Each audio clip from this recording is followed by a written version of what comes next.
All right, and welcome back to the College Lifter Show. I'm your host, Will Everell, back again this week.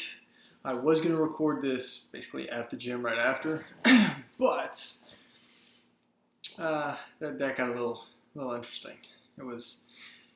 We did the tester workout for the Fit to Live challenge, which I was pretty toasted afterwards. Ran home, had a Pop-Tart. If you're over the age of 30, don't follow my example. I can only sustain that for so long. Anyways, this week we're going to be talking, I'm going to be talking solo this week. I'm going to be talking about the back. This is something that's really come up lately with a lot of different, CrossFit, fitness podcasts, people talking about CrossFitters have no back or no mid back. And I thought it was time, we at College Lifter Show threw our 2 cents in there. So, first question is, what are people talking about? When you hear people say CrossFitters don't have a back, they don't have a mid back, or something like that. Really, what a lot of people are talking about is the fact that, so with CrossFit, you're doing a lot of movements where you're kind of pulling up like this, or like this, whether you're doing clean, snatch, a lot of overhand grip pull-ups, and a lot of kipping pull-ups where you really end up pulling from about that angle to the straight up because the kip puts you in that position. So you're doing a lot of kind of upper back trap work, and you'll see that with guys who have and girls who have huge traps, and then they have huge lower backs because, let's be honest, when you're going fast and you've got a lot of heavy cleans or snatches, you don't always kind of set up organized, and you end up, either yanking, you're either in a bad position from what you have to kind of arch yourself back up, so you end up, instead of pulling from this position, you end up kind of here, so you got to pull that up, or you end up kind of like what Kelly talks about, where you kind of hunched over and you kind of pull yourself in. So that gives you what some people have called the shark fins.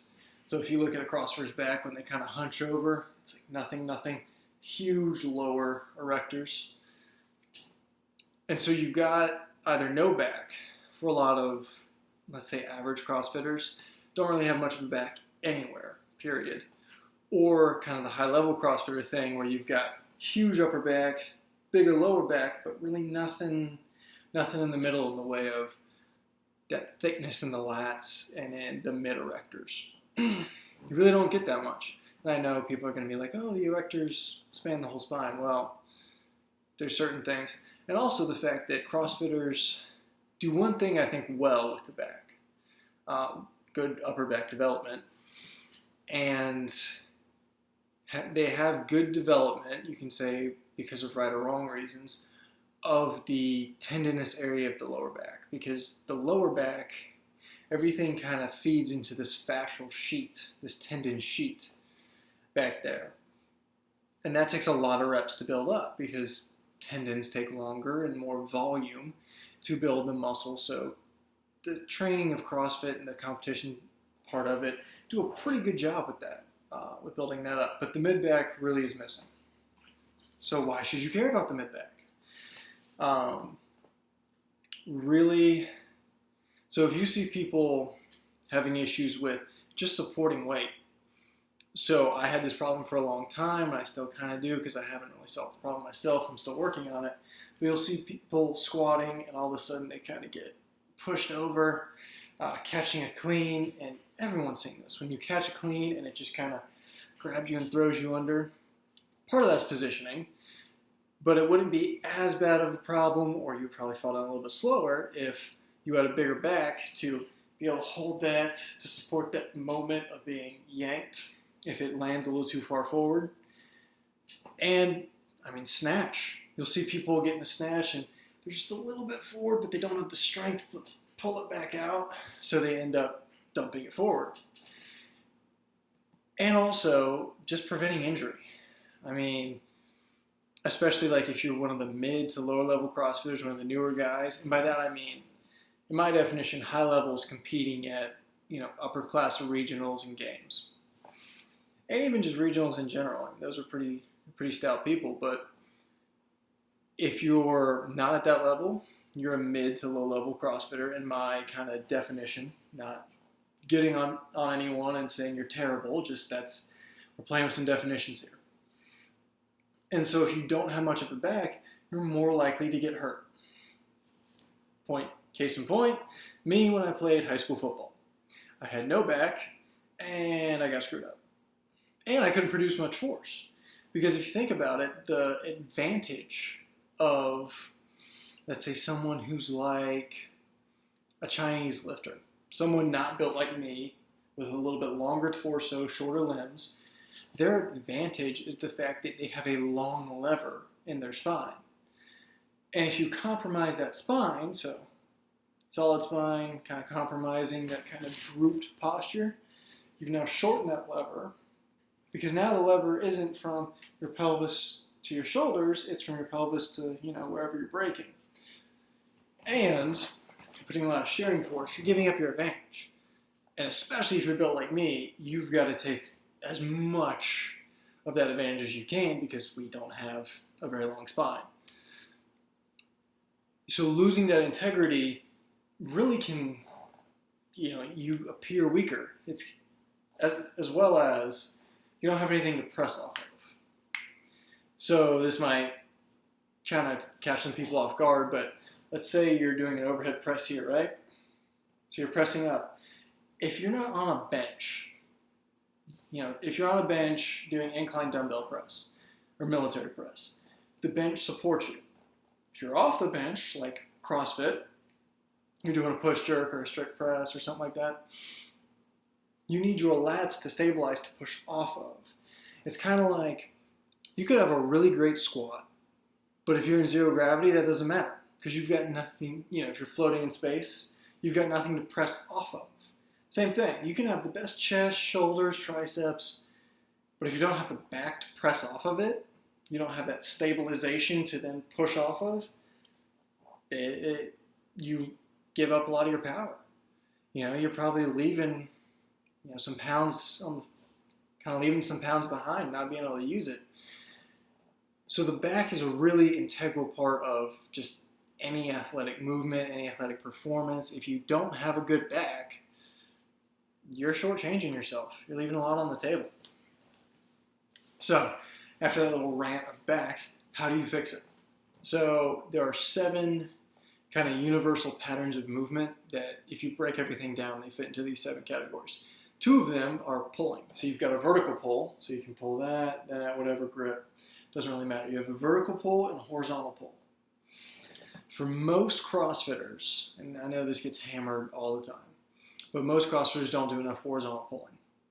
So, my vertical pull was super weak coming in the past, let's say right after, winter break for school. It's super weak. Just went in, started doing bent over rows. I actually didn't have the hamstring range of motion to do very good bent over rows back then. So what I started doing were horizontal rows off of the GHD. So get on the GHD, hold myself straight out in a plank, and just row that way. And my vertical pull got better because it's the same muscle, just using it in a different plane. So it trains it a little bit differently. If you want to listen to the old school Arnold stuff, he'll talk about the horizontal pull is for thickness and the vertical pull is for width. I'm not sure if that's correct. I've heard yes and I've heard no. But from my experience, I can't tell you either way. But what I can tell you is that my vertical pull got better when my horizontal pull got better because my lats got bigger.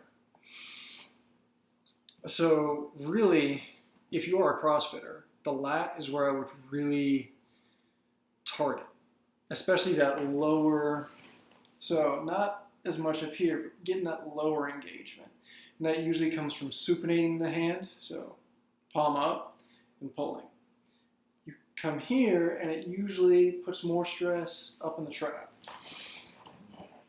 So really I think for a lot of CrossFitters, especially kind of higher level CrossFitters, guys getting competitive and girls getting competitive, I would really try to work that mid back.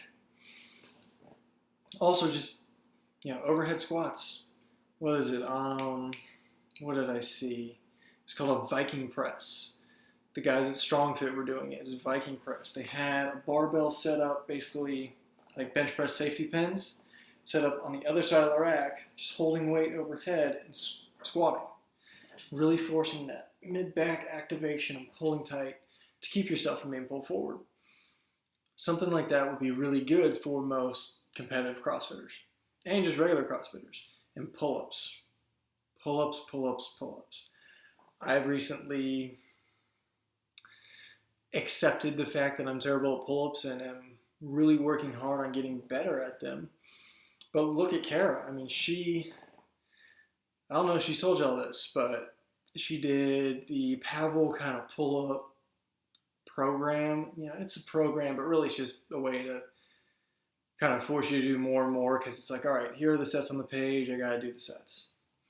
But she started doing pull-ups, and she didn't get a full muscle up because she couldn't dip out of it.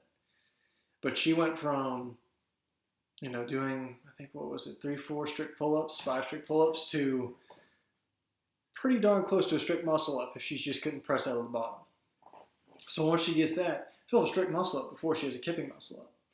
And it's just because she got stronger. She got a stronger back. Those lats grew.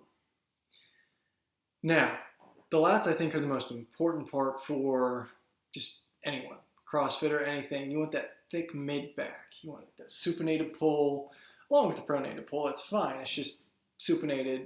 I think for CrossFitters is good because everything you do is pronated. So it's good to flip it around. The other thing, or neutral grip. I've seen a lot of guys do neutral grip, and I kind of like it myself. The other thing is upper back.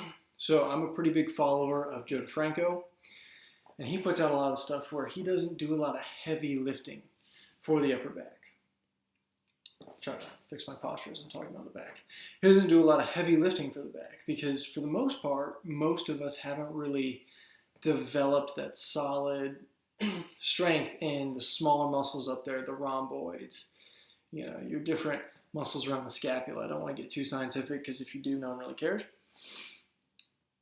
But to get all those little muscles and good activation throughout them, and by extension the traps, and your heavier movements, helps out a lot. So he'll let people do a lot of band work. So he's got a couple of videos up there. Go check him out. He's a really cool guy.